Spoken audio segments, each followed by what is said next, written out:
روشنی کے دھارے کو الگ ہونا اندھیرے کے دھارے سے، یہ ہے مقید معنی. تو ہم اس کو جب بھی پڑھتے ہیں ان مقید خاص معنوں میں لیتے ہیں. السائحون کا کوئی ایسا مقید معنی رسول اکرم صلی اللہ علیہ وسلم نے نہیں بتایا یہاں پر، اور نہ ہی اس کی کوئی حدیث کوئی روایت سامنے آتی. البتہ بعض لوگوں نے تفسیر کرتے ہوئے مفسرین نے یہ معنی مراد لیے کہ اس سے مراد روزہ دار ہیں، کیونکہ فلاں حدیث میں روزہ داروں کے لیے سائحون کا لفظ استعمال ہوا ہے، تو یہاں بھی مراد روزہ دار ہے.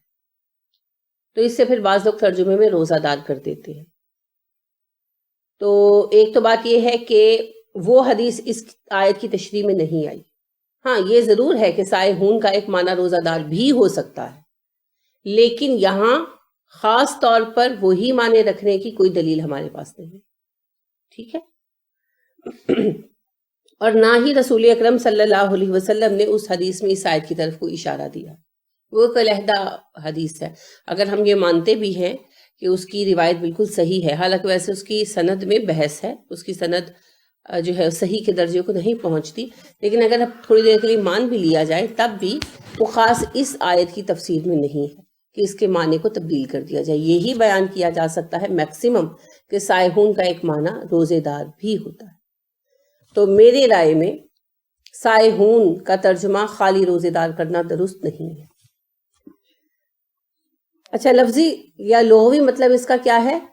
سیاحت کرنے والا، سین یہ ہے سیخ، اور اسی سے سیاح بنا، اسی سے سائح بنا، السائح سے السائحون بنا. سیاحت کرنے والا، چلنے پھرنے والا. سائحہ کھلی جگہ کو کہتے. تو السائحون کون لوگ ہیں؟ پھر السائحون وہ لوگ ہیں جو دین کے مقاصد کے لیے زمین کے طول و عرض میں سفر کریں. کیونکہ اللہ رب کریم نے ویسے بھی ہمیں بہت دفعہ کہا کل سیروا فی الارض، جاؤ زمین میں گھومو پھرو. تو کس لیے گھومو پھرو؟ پارٹی منانے کے لیے، پکنک کرنے کے لیے نہیں، تحقیق کے لیے، تدبر کے لیے. آپ دیکھیے کہ پوری دنیا کو الٹ پلٹ کر مطالعہ کیا ویسٹرن قوموں نے، تبھی ترقی کی نا. اور جس بھی قوم نے جب بھی ترقی کی یہی رویہ اختیار کیا، خود مسلمانوں نے کیا پوری دنیا میں تحقیق کے لیے. پھر تحقیق کے ساتھ عبرت خود بخود آئے گی. ٹھیک ہے، جب آپ غور و فکر کریں گے تو عبرت تو آئے گی آئے گی. بنیادی مقصد ہے دنیا کو پر غور و فکر کرنا. جب ہم غور و فکر کرتے ہیں بہت سارے راستے مناظر ہمارے سامنے کھلتے ہیں. آج ہم نے جتنے بھی گیجٹس بنائے ہیں آپ دیکھیے کہیں نہ کہیں وہ جا کر مخلوقات ہی پر منحصر ہے. راڈار بنایا تو کس کو دیکھ کر بنایا؟ چمگادڑ کو. ہم نے جہاز بنائے تو پرندوں پر غور و فکر کر کے بنائے، وہ کیسے بیلنس کرتے ہیں، کیا کرتے ہیں. وہی صفات آلموسٹ پیدا کی، شکلیں بھی ملتی جلتی ہو جاتی ہیں. پھر ہم لوگوں نے جو یہ ٹیسٹ ہوتے ہیں کیمرہ اندر ڈال کر، تو یہ بھی ہم لوگوں نے جو ہے یہ گھاس کا کیڑا جو ہے، مختلف ٹیسٹ نا، بایوپسی ہے اور بھی بہت سارے ہیں. یعنی چھوٹا کیمرہ ہوتا ہے وہ اندر ڈالا جاتا ہے اور پھر اس کے ذریعے باہر جو ہے نا پوری تصویر آتی جاتی ہے. وہ کیمرہ اندر موو کرتا ہے، اوپر وہ رکھتے ہیں اس کا جو ہے آلہ، اس کے ذریعے جو سینسر اس کا ہوتا ہے، تو وہ سینسر کے ذریعے جو ہے نا وہ تصویر آتی جاتی ہے. ٹھیک ہے، اب وہ پوری اندر کی سکیننگ کر رہا ہوتا ہے. اس کی ایک شکل بایوپسی ہے، اور بھی بہت سارے مختلف ٹیسٹ ہیں، ان میں یہ گیجٹ جو ہے یہ یوز ہوتا ہے. تو آپ دیکھیے کہ یہ جو ہے گھاس کے ٹڈے سے اس کو لیا گیا کہ گھاس کا ٹڈا جو ہے نا وہ ایک جگہ رہتا ہے سٹل، اور اپنی آنکھ کو، فیس کو موو نہیں کرتا، آنکھ کو بھی موو نہیں کرتا. آنکھ اس کی ایک ہی جگہ رہتی ہے، اور آنکھ کا جو کالا حصہ ہے نا، ڈیلا جو ہے، وہ ہر طرف ہر اینگل پہ گھومتا ہے، اور جہاں کہیں بھی شکار ہوتا ہے نا وہ اس کو سکین کر لیتا ہے، اور پھر وہیں سے وہ اپنی زبان نکالتا ہے اور شکار کو پکڑ لیتا ہے. اسی ٹیکنیک کے اوپر یہ کیمرہ بھی منحصر ہے کہ یہ کیمرہ ایسا تو نہیں ہوتا کہ اینگل سیٹ کریں. عام کیمرے کا تو ہم اینگل سیٹ کرتے ہیں نا کہ اچھا وہاں کھڑا ہے بندہ تو ہم اس کو سیٹ کریں، وہ تو نہیں ہو سکتا. کیمرہ جو ڈال دیا وہ تو اندر موو نہیں کرتا، اس کی جو آئی ہے وہ موو کرتی ہے، وہ ہر طرف موو کرتی ہے اور ہر طرف کی تصویر لے کر آپ کو دکھاتی ہے اور بتاتی ہے. تو اس طرح ہم نے اس سے سیکھا کہ ہم کس طریقے سے ایسا ایک گیجٹ بنا سکتے ہیں جو انسان کے جسم کے اندر کی اسکیننگ کر سکتا ہے۔ اب آپ دیکھیے کہ گرگٹ کو دیکھ کر اس پر تجربات کر اب ایسے ڈریسز بنانے کی کوشش کی جا رہی ہے فوجیوں کے لیے جو اپنے ایٹماسفیئر کے مطابق اپنا رنگ بدل لے، اور بہت ساری چیزیں ہیں۔ یہ چند موٹی موٹی مثالیں ہیں۔ آپ دیکھیں ہم نے کس طرح جانا کہ ہم پانی میں غوطہ لگانے کے بعد دیر تک پانی میں زندہ رہ سکے۔ اب ایک تو سانس سے نکلی آکسیجن چاہیے، وہ تو ہم نے مینیج کر لی، لیکن اس کے علاوہ تیرنے میں آسانی کے لیے آپ دیکھیں وہ چمڑے کے جوتے ہوتے ہیں خاص قسم کے جو غوطہ خور استعمال کرتے ہیں، پورا ڈریس ہے نا ان کا، اس کی وجہ سے وہ پانی میں دیر تک رہتے ہیں اور آسانی کے ساتھ پانی میں موو کرتے ہیں۔ تو ہر ایک چیز کو ہم نے کائنات ہی سے سیکھا ہے۔ ہمارے لیے کائنات کے اندر بہت سارے سبق ہیں جنہیں ہم ان سے لیتے ہیں، سیکھتے ہیں، سمجھتے ہیں۔ تو اللہ رب کریم نے ہمیں ہر مقصد کے لیے کائنات میں غور و فکر کرنے کا حکم دیا۔ پہلا سبب اللہ کے وجود کا ہونا سمجھنا۔ اللہ کو ہم دیکھ نہیں سکتے، محسوس کرتے۔ کیسے؟ کائنات پر غور و فکر کر کے۔ آپ نے آج تک الیکٹریسٹی دیکھی ہے؟ ہاؤ ڈو یو نو کہ یہ جو آپ کی وائرنگ ہے اس میں بجلی موجود ہے؟ ہاتھ لگا کر تو نہیں دیکھیں گے، تو کیسے پتا چلتا ہے؟ اس کی علامات ہے نا۔ روشنی کا ہونا، مشینوں کا چلنا، یہ ثابت کرتی ہے کہ انرجی ہے۔ اسی طرح آپ جانتے ہیں، بچپن میں آپ نے پڑھا ہے کہ ہر چیز کی بنیادی اکائی ایٹم ہے۔ ایٹم کا نیوکلیس ہوتا ہے، نیوکلیس میں الیکٹران، نیوٹران، پروٹون ہوتے ہیں۔ کہاں ہیں؟ کس نے دیکھی ہیں؟ دیکھیں کسی نے؟ اچھا بچپن میں وہ ایک ڈائیگرام بھی بنا کے دکھا دیتے ہیں اور بڑے ہونے تک ذہن میں رہتا ہے اچھا یہ ایسا ہی ہوتا ہوگا۔ پھر جب بڑے ہوتے ہیں، گریجویشن لیول پر آتے ہیں، تب پتہ چلتا ہے دنیا میں آج تک کسی نے ایٹم ہی نہیں دیکھا۔ جب ایٹم نہیں دیکھا تو اس کا نیوکلیس کہاں سے دیکھا، اور نیوکلیس نے دیکھا تو الیکٹران، نیوٹران، پروٹون کہاں سے دیکھے؟ اور اب تو یہ پتہ چلا کہ ان ذرات کے بھی نیوکلیس ہوتے ہیں۔ پہلے یہ سوچا گیا کہ یہ سب سے چھوٹی تقسیم ہے، مگر آج ہم جانتے ہیں کہ الیکٹران، نیوٹران، پروٹون وغیرہ کے بھی آگے نیوکلیس ہیں۔ ہم تو ایٹم کو تک نہیں پہنچ سکے، ہماری آنکھ ایٹم کو نہیں دیکھ سکتی، لیکن ایٹم بم تو ہے، ایٹمی انرجی بھی ہے، اور یہ ساری چیزیں موجود ہیں، ہم نے کبھی نہیں دیکھی۔ کیسے؟ ان کا ہونا ثابت ہوتا ہے ان سارے کاموں سے جو ہم کر رہے ہیں، اور بغیر ایٹم کو آج تک دیکھے ہم اس سے فائدے بھی اٹھا رہے ہیں اور دنیا میں تباہیاں بھی لا رہے ہیں۔ ہم نے ایٹم کو توڑنا سیکھ لیا۔ یہ جو ایٹمی قوت ہے، یہ ایٹم کے بریک ہونے سے پیدا ہوتی ہے، خواہ وہ بم میں پیدا ہو، خواہ وہ ایٹمی ریئیکٹرز وغیرہ میں پیدا ہو، خواہ وہ جو ایٹمی بجلی پلانٹ ہیں، یہ ساری چیزیں ہیں ان میں پیدا ہو۔ تو ایٹم کو دیکھا کسی نے نہیں، لیکن بم بنا لیا۔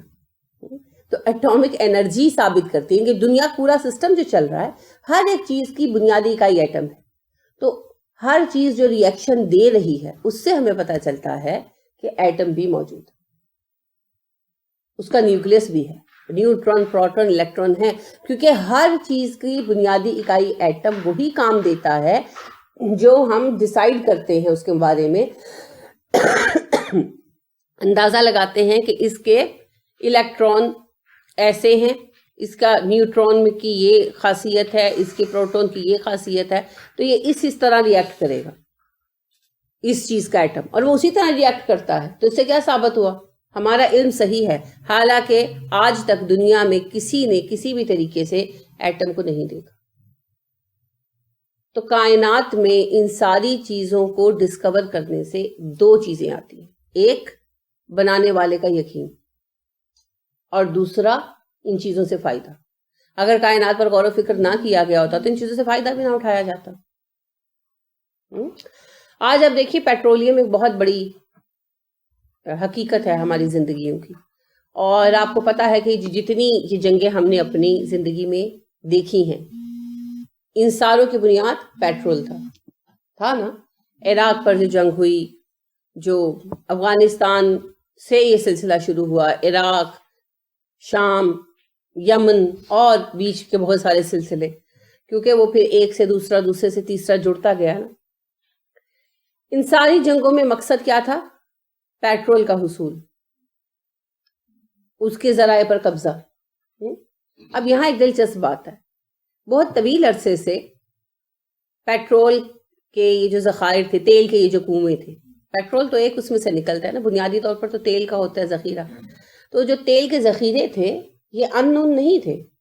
عرب ممالک میں، صحراؤں میں، مختلف جگہوں پر قدرتی طور پر انہوں نے اپنا راستہ بنا لیا تھا اور وہ باہر نکلتے تھے، اور آپ کو سفر ناموں میں ایسے ذخیروں کے ذکر ملتے ہیں کہ وہاں سے ایسا لیکوڈ خارج ہوتا ہے، مایع نکلتا ہے جو آتش گیر ہے۔ لیکن انفارچونیٹلی مسلمانوں نے اس پر اس طرح توجہ نہیں دی، سیریس جیسی دینی بنتی تھی۔ اس پر دوسروں نے ریسرچ کی اور پھر اس خزانے کے لیے ہمارے ملک ہتھیائے یا انہیں اپنے قبضے میں کیا۔ کیوں کیا ایسا؟ کیونکہ وہ جان گئے تھے کہ یہ کتنی بڑی قوت ہے اور اس قوت پر دنیا کے کنٹرول کا انحصار ہے۔ ہم نہیں جان پائے۔ یہ ہے جاننے اور نہ جاننے کا فرق۔ جیسے کسی کے پاس ایک ہیرا ہو اور اس کو پتہ نہ ہو کہ یہ ہیرا ہے، اور وہ اسے ویسے ہی پتھر سمجھ کر کسی کو سستے داموں بیچ دے، اور خریدنے والا پھر اسے آگے تراش کر ہیرے کی حیثیت سے جانتا ہو اور وہ خرید لے 50 روپے میں، 100 روپے میں، اور پھر اس کو تراش کر آگے کروڑوں میں بیچ دے۔ بس اسی قسم کی مثال آتی ہے ہر اس چیز پر جسے ہم نہیں جانتے، ہم اس کی اہمیت سے واقف نہیں ہوتے۔ تو دنیا میں جو کچھ ہے اس کو ڈسکور کیے بغیر ترقی کا راستہ اختیار نہیں کیا جا سکتا، اور ڈسکور کرنے کے لیے سفر تو کرنا پڑے گا۔ لہٰذا جب ہم سفر کرتے ہیں تو پہلی چیز جو ہمیں حاصل ہوتی ہے وہ ہے اللہ کی معرفت، ٹھیک ہے؟ دوسری اہم چیز جو ہمیں ملتی ہے وہ ہے دنیا میں دیے گئے ذرائع کی معرفت، علم، ادراک، ٹھیک ہے؟ اس میں پھر تیسری چیز عبرت، سبق، وہ خود بخود آ جاتا۔ جب آپ ٹریول کرتے ہیں، آپ دنیا کے لوگوں کے حالات دیکھتے ہیں، ان کے سابقہ جو ادوار گزرے ہیں، ان کے کھنڈرات اور چیزیں دیکھتے ہیں، تو خود بخود آپ سوچتے ہیں کہ اچھا یہ ایسے لوگ تھے اور ایسے ہوئے، یا اتنے نیچے سے لوگ اوپر آئے۔ تو وہ ساری چیزیں آپ کے لیے سبق بنتی ہیں۔ سبق تو جگہ جگہ بکھرا ہوا ہے، کوئی لینا چاہے تب۔ آپ لاہور میں ہی نکلیں اور مغلوں کے جو ہیں آپ یادگاریں ہی دیکھ لیں تو دل کے عبرت کے لیے بہت ہے کہ کس قسم کے یہ حاکم تھے، کیسی عظمت انہوں نے پائی، اور آج کیسے بے نام و نشان ہو۔ کیا ملا ان کو؟ کیونکہ انہوں نے اس قوت کا غلط استعمال کیا جو اللہ نے دی تھی نا۔ سب سے زیادہ ان میں عظیم حکمران بنا بحیثیت حاکم اکبر۔ پہلی دفعہ تاریخ میں پورے ہندوستان کو اس نے ایک پرچم تلے متحد کیا، مگر کیا پھر الہاد کو ہی رواج دیا نا، دین کا تماشا بنا کے رکھ دیا۔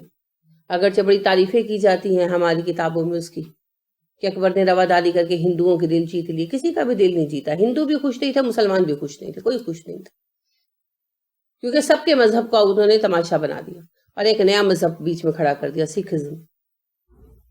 بابا گرو نانک سے سکھزم کا آغاز ہوا نا، اور دین الہی ایجاد کر کے مسلمانوں کے لیے عجیب مصیبت پیدا کی، اور تب سے وہ جو ملا جلا دین بنا وہ آج تک ہم اسے خالص نہیں کر پا رہے۔ تب سے جو رسم و رواج اور جو چیزیں جنم لی، آج تک ہم چیختے آ رہے ہیں کہ یہ غلط ہے، یہ غلط ہے۔ تب سے مسلمان علماء چیختے آ رہے ہیں جو سیریس تھے دین کے بارے میں، کسی نے نہیں سنی، آج بھی نہیں سنتے۔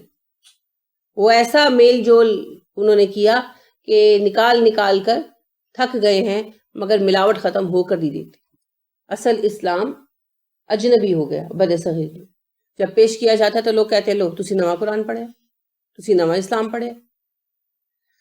تو اللہ رب کریم نے جس کو بھی حکومت دی اپنے دین کے نفاذ کے لیے دی، اس لیے نہیں دی کہ وہ منمانیاں کرے۔ لیکن جب انہوں نے منمانیاں کی، فوری کی یا دیر سے کی، تو پھر جب کی اس کے حساب سے مٹا دیے، حکومت لے لی گئی اور بے نام و نشان ہو گئے وہ لوگ۔ تو یہ عبرت کا سبق تو آپ کو ہر جگہ ملے گا۔ پوری زمین جو ہے نا وہ ایک عبرت نامہ ہے اس کے لیے جو سوچنا چاہے، ٹھیک ہے؟ تو ان سارے نشانوں کے لیے، ان ساری باتوں کو سمجھنے کے لیے مومن سفر کرتا ہے. اسی معنی میں سائحون کہا گیا. لہٰذا السائحون وہ لوگ جو اللہ کے دین کے مقاصد کو پورا کرنے کے لیے دنیا کے طول و عرض میں سفر کرنا پڑے تو سفر کرے. اب یہ کوئی بھی مقصد ہو سکتا ہے، تبلیغ بھی ہو سکتا ہے، اور تحقیق بھی ہو سکتا ہے، جہاد بھی ہو سکتا ہے، جنگ بھی ہو سکتا ہے. It all depends on the purpose, کس کام کے لیے جانا پڑے گا. دیکھیے سعد بن ابی وقاص رضی اللہ عنہ کہاں دفن ہے؟ کینٹن میں. چین کا علاقہ ہے کینٹن. کہاں؟ سعودیہ. کہاں؟ چین. اور وہ بھی اس دور میں. آج بھی آپ کو پتا ہے چین والے جو ہیں ان کو حج پہ جانا بہت مشکل ہے. حکومت اتنا کوئی سپورٹ نہیں کرتی، بہت محدود کھاتا ہے، اقلیت ہے نا وہاں پر. تو پھر وہ وہاں سے پاکستان آتے ہیں اور یہاں سے ڈاکیومنٹس وغیرہ بنوا کر تو جاتے ہیں. تو ان کے لیے بہت مشکل ہے. تو مستنصر حسین تارڑ اپنے ایک سفر نامے، حج کے سفر نامے میں لکھتے ہیں کہ حج پہ جب میں گیا تو ایک بوڑھی چینی خاتون کو میں نے دیکھا کہ وہ ہیرا کی پہاڑی پر، ہیرا کیا غار دیکھنے کے لیے پہاڑی پر چڑھے جا رہی ہیں. تو کافی بوڑھی تھی. کہہ رہی میں نے ان کے بیٹے سے کہا کہ آپ کی والدہ کی تو بڑی اچھی صحت ہے، اس بڑھاپے میں بھی پہاڑی پر چڑھ رہی ہیں. تو کہنے لگا کہ نہیں امی گھر میں تو چل پھر بھی نہیں سکتی، تو یہ تو بس یہاں آئی ہیں تو بھاگ دوڑ رہی ہیں. تو کہتے ہیں میں حیران ہوا تو مجھے یقین نہیں آیا. تو کہنے لگا آپ کو اس لیے یقین نہیں آ رہا کہ آپ لوگوں کا جب دل چاہتا ہے اٹھ کے حج عمرہ کرنے کے لیے آ جاتے ہیں، مگر اللہ کو پتا ہے ہم جیسے لوگوں کو زندگی میں ایک آدھ دفعہ موقع ملتا ہے تو پھر اللہ ہمیں ہمت دے دیتے. کہنے کا مطلب یہ ہے کہ آج بھی چین دور ہے. اور عرب میں محاورہ تھا، عام طور پر لوگ اسے حدیث سمجھتے ہیں، یہ حدیث نہیں، عربی محاورہ ہے کہ تحصیل علم کے لیے چین جانا چاہو تو چین بھی جاؤ، کیونکہ چین دور ازکار ملک تھا نا، اس لیے کہ اگر بڑی مشکلیں جھیل کر تمہیں جانا پڑے تو چین بھی جاؤ. تو حضرت سعد بن ابی وقاص رضی اللہ عنہ اس زمانے میں چین آئے تبلیغ کے لیے. یہ ہیں السائحون، دین کی خاطر کام کرنے. حضرت ابو ایوب انصاری رضی اللہ عنہ کی قبر کہاں ہے؟ ترکی میں، عین دروازے کے باہر. ترکی فتح نہیں ہوا تھا نا، ابھی جنگ چل رہی تھی، تو ابھی کوئی جنگ کا فیصلہ نہیں ہوا تھا. تو ابو ایوب رضی اللہ عنہ بیمار پڑ گئے تو انہوں نے کہا کہ اگر میں مر گیا تو مجھے یہیں پر دفن کر دینا، شہر کے دروازے کے پاس. تو پھر جب وفات پا گئے تو پھر سپہ سالار جو تھے انہوں نے پیغام بھیجا کہ ہم اس طرح دفن کرنا چاہتے ہیں اپنے ساتھی کو، کی خواہش تھی تو کر لیں. تو انہوں نے بھی اجازت دی جو شہر کا حاکم تھا. تو پھر جنگ بندی ہوئی تھوڑی دیر کے لیے اور حضرت ابو ایوب رضی اللہ عنہ کو وہاں دفن کیا گیا. آج بھی ان کی قبر وہی. ابو ایوب انصاری.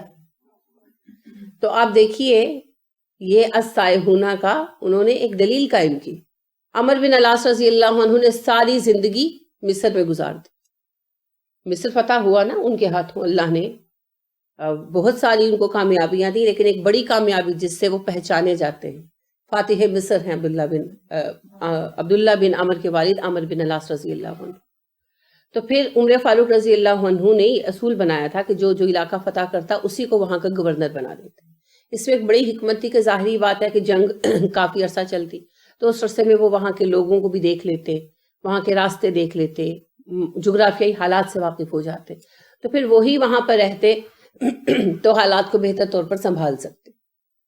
سوائے ایسے لوگوں کے جو اتنے شدید بہترین کمانڈرز تھے کہ عمر فاروق رضی اللہ عنہ نے فوج سے کبھی الگ کرنا مناسب نہیں سمجھا، جیسے خالد رضی اللہ عنہ، تو ان کو پھر کہیں کا گورنر وغیرہ نہیں بنایا. تو عمر بن العاص رضی اللہ عنہ کو مصر کا گورنر بنا دیا. تو ساری زندگی مصر میں گزار دی. حالانکہ اپنا ملک چھوڑ کر کہیں رہنا آسان نہیں، اور خاص طور پر عربوں کے لیے. ایک تو مکہ اللہ کا گھر تھا، اور دوسرا ان میں ایک خاص قسم کا تعصب تھا عرب کو لے کر، آج بھی ہے، مگر پھر بھی مصر میں رہے دین کے کام کے لیے. اور پورے عرب کو، پورے مصر کو جو ہے وہ مسلمان کیا، بالکل پورے مصر کو مسلمان کیا. پھر اسی طرح آپ دیکھیے کہ معاویہ رضی اللہ عنہ شام فتح کیا، شام کے گورنر بنے، ساری زندگی شام میں گزار دی. تو علی رضی اللہ عنہ نے جب دیکھا کہ مسائل بڑھ رہے ہیں سیاسی قسم کے، اور اس سے مدینہ میں آئے دن بدامنی پیدا ہوتی ہے. تو مدینہ کو ان اثرات سے، سیاسی اثرات سے محفوظ کرنے کے لیے کوفہ چلے گئے، دارالحکومت کوفہ شفٹ کر دیا. بہت بڑی قربانی تھی، کیونکہ اپنے ملک کو، اپنے شہر کو چھوڑ کر جانا، اپنے لوگوں کو چھوڑ کر جانا آسان نہیں، لیکن گئے اور پھر کوفہ میں ہی رہے. تو دین کے مقاصد کے لیے سفر شرط ہے. ایک جگہ بیٹھ کر دین کا کام نہیں ہو سکتا. خود رسول اکرم صلی اللہ علیہ وسلم نے بھی تو پھر مکہ چھوڑا، مدینہ آئے. پھر اس کے بعد آپ صلی اللہ علیہ وسلم نے تبلیغ کے لیے افراد کو مختلف جگہوں پر بھیجا، تعینات کیا، اور لوگ گئے. اسلام کو پہلی سپورٹ بھی تو سفر کے ذریعے ہی ملی. جب حبشہ گئے تو نجاشی رضی اللہ عنہ نے سپورٹ کیا. تو لہٰذا سفر تو شرط ہے ہر ترقی کے لیے. تو پھر السائحون وہ لوگ جو دین کے لیے کام کرتے ہوئے کسی چیز سے نہ گھبرائیں، سفر سے بھی نہ گھبرائیں. کیونکہ سفر جو ہے نا اردو والا، یہ انگلش والے سفر بہت لاتا ہے نا. سفر تکلیف دہ چیز مجھے تو لگتا ہے. چاہے آپ شادی اٹینڈ کرنے کیوں نہ جا رہے ہیں، دقت ہوتی ہے نا. اب جیسے ٹھنڈ ہے، آپ اپنے گرم کمرے میں بیٹھے ہیں، اٹھنا پڑے گا، تیار ہو کر جانا پڑے گا، اپنا وقت دینا پڑے گا. اور پھر سفر، بے شک آپ اپنی آرام دہ گاڑی میں بھی بیٹھ کر جا رہے ہیں، اس سفر کا ایک بوجھ ہوتا ہی ہے.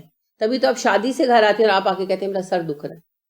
حالانکہ گئے، کھانا کھایا، سب سے ملے، سب کی زیارت ہوئی.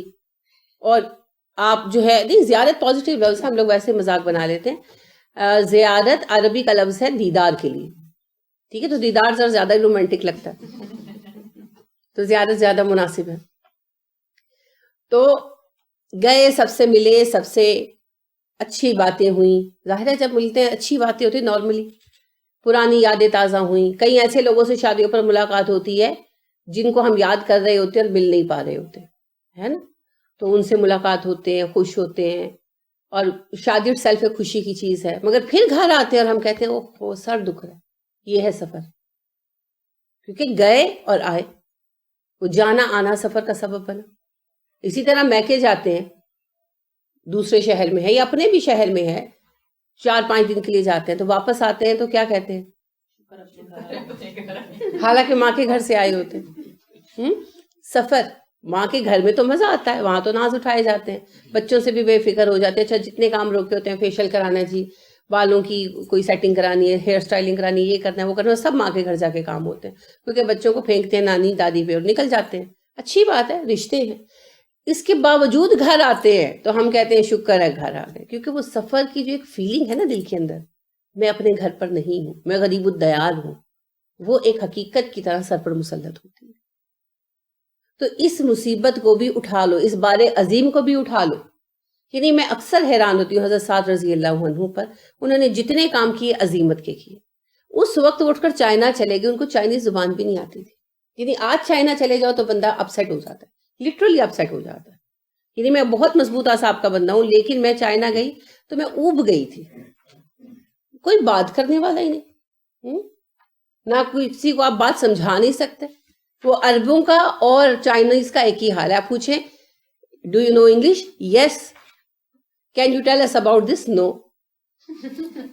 بس یس اور نو کے آگے کچھ نہیں آتا. آپ عربوں کے ساتھ تو تھوڑی بہت عربی جوڑ لیتے ہیں ہم، چائنیز کے ساتھ کیا جوڑیں؟ تو وہاں کوئی چیز لینی ہوتی تھی تو پھر تصویر بنا کے نا، یہ چیز چاہیے، یہ چیز چاہیے. سبحان اللہ. تو اس زمانے میں جب سعد رضی اللہ عنہ وہاں گئے تھے، انہوں نے کیسے سروائیو کیا ہوگا، یہ ایک واقعی سوچنے کی بات ہے. بالکل علیحدہ حالات، بالکل علیحدہ طرز زندگی، بالکل علیحدہ کھانا پینا، بالکل علیحدہ زبان. آپ وہاں کھانے کو ترس جاتے ہیں آج بھی، حالانکہ دنیا ایک گلوبل ولیج بن چکی ہے، مگر آپ کو وہاں کوئی ایسا کھانا نہیں ملتا جہاں آپ کو تسلی ہو سکے. کینٹن کے کھانے، یہ جو ہم تھوڑے بہت کھاتے ہیں نا، چائنیز نام نہاد، یہ اصل شکل پھر بھی نہیں ہے. تو یہ کھانے کینٹن کے ہیں جو ہم کسی حد تک کھا سکتے. اب آپ کو پتہ ہے عربوں کا کھانا پینا بالکل ہی مختلف تھا. تو اس زمانے میں جب وہ آئے تو کتنی مشکلات کا سامنا کیا ہوگا انہوں نے، مگر اس ٹائٹل کے لیے آئے کہ اللہ کی راہ میں کام کرتے ہوئے میں اس سفر کا بار عظیم بھی اٹھاؤں گا. تو پھر اللہ کی راہ میں وہ صرف بیٹھ کر تقریریں نہیں جھاڑتے رہتے, ٹیبل ٹاک نہیں کرتے رہتے, کام کرتے ہیں. اصل بات یہی ہے کہ فزیکل کام کرتے ہیں.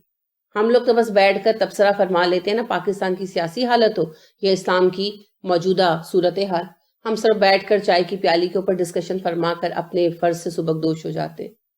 لیکن اسلام یہ نہیں مانتا.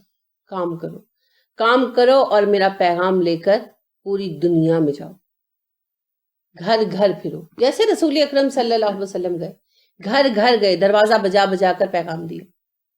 جہاں تک اس وقت تو ظاہری بات ہے بھی عرب والے مسلمان نہیں ہوئے تھے, تو عرب کے اندر ہی رہنا تھا. اگر آپ صلی اللہ علیہ وسلم عرب کی فتح کے بعد بھی زندہ رہتے تو آپ دوسرے ملکوں میں بھی جاتے. لہٰذا آپ صلی اللہ علیہ وسلم مکہ سے اٹھے طائف گئے. آپ ہر آنے والے حج کے موقع پر قبیلے کو یہ دعوت دیتے تھے کہ اسلام قبول کر لو تاکہ اللہ تمہیں حکومت عطا کرے عرب کی, اور اگر تم اسلام قبول کرو تو ہم تمہارے پاس آ جاتے ہیں. سب قبیلوں کو یہ دعوت دی آپ صلی اللہ علیہ وسلم. پھر آپ مدینہ آئے. تو بات یہ ہے کہ دین کا کام کرنے کے لیے جس طرح کی صورتحال ہو ویسی اسٹریٹجی اختیار کرنا ہی پڑے گی, اور دین کا کام کرتے ہوئے دنیا کے طول و عرض کو کھنگالنا پڑے گا تو بھی کھنگالے, تاکہ کام کو اس کے پایہ تکمیل تک پہنچایا جا سکے. تو اللہ کی راہ میں بھاگ دوڑ کرنے والے, اللہ کی راہ میں سفر کرنے والے سائحون ہیں. ٹھیک ہے, اور یاد رکھے رسول اکرم صلی اللہ علیہ وسلم کا ارشاد, جو پاؤں اللہ کی راہ میں گرد آلود ہوا اسے جہنم کی آگ نہیں چھو سکتی. پڑھنے کے لیے جانے سے لے کر ہر دینی مقصد کے لیے سفر کرنے والا اس میں شامل ہے.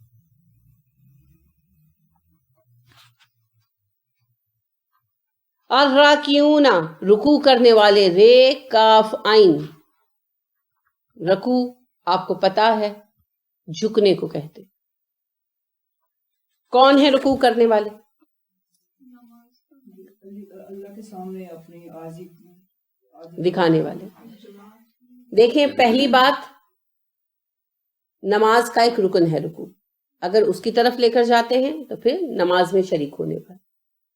اور دوسرا اس کا معنی جو لغوی معنی ہے وہ ہے جھک جانا, عاجزی کا اظہار.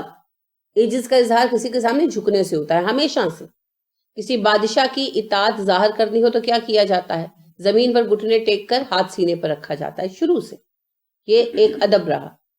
آپ دیکھیں جاپنیز آج بھی ایک دوسرے کو گریٹ کیسے کرتے ہیں؟ جھک کر. اور پورے آداب ہیں کس کے سامنے کتنا جھکنا ہے, یعنی جس کے سامنے جتنی ریسپیکٹ شو کرتی ہے اتنا ہی جھکتے ہیں نا. تو کسی کے سامنے صرف سر جھکاتے ہیں, کسی کے سامنے کمر تک جھکتے ہیں, کسی کے سامنے گھٹنوں تک جھکتے ہیں. تو گھٹنوں تک جھک کر کسی کو تعظیم دینا سب سے بڑی تعظیم ہے. جو جاپنیز ہے ان کے ہاں تو وہ پورا پھر ایک ان کا ایک اخلاقی کوڈ ہے جو ظاہر ہے ان کے بچے بچپن سے سیکھ لیتے. تو جھکنا کسی کی بڑھائی کو ماننا ہے. تو جب ہم اللہ کے سامنے, بالکل سمبل ہے, جب ہم اللہ کے سامنے جھکتے ہیں گھٹنوں پر ہاتھ رکھ کر تو ہم تعظیم کا ایک بڑا درجہ اللہ رب کریم کے لیے ظاہر کرتے ہیں جس کا بے شک وہ حقدار ہے. تو اس سے معنی ہے اللہ کی اطاعت کرنا, سمبولک ورڈ ہے, اللہ کا فرما بردار ہونا. تو اگر ہم اس کو نماز کے ساتھ بطور ایک رکن کے لیں گے تو اس سے مراد ہے نماز با جماعت میں شریک ہونا اور نمازیں ادا کرنا. تو وہ بھی پھر معنی وہیں آ گیا, اللہ کی اطاعت کرنا. جو مطیع فرمان ہے وہی نماز ادا کرے. اور اگر ہم اس کے لغوی معنوں میں لیتے ہیں تو بھی اس سے کیا مراد ہے؟ اطاعت, اطاعت کا اظہار. تو بات پھر وہی ہے, اطاعت ظاہر کرنا اور اطاعت کا پابند ہونا, اطاعت شعار ہونا. تو ہر دو معنوں میں راکعون سے مراد وہ لوگ ہیں جو اطاعت کرنے والے ہیں.